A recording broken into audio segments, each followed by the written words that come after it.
The issue right now, I think, for a lot of people, when they think about reflation, they're focused on one specific type of risk, duration risk, just rate sensitivity. Do you think focusing exclusively on that at the moment is a bit of a problem?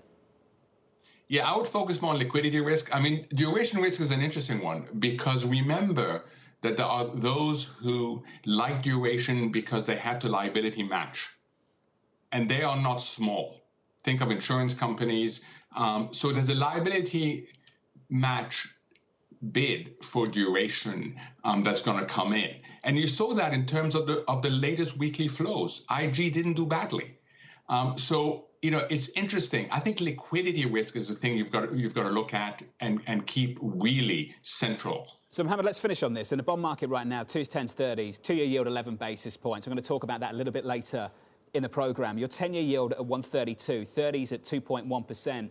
You think the buying starts to come back in and around these levels at the longer end?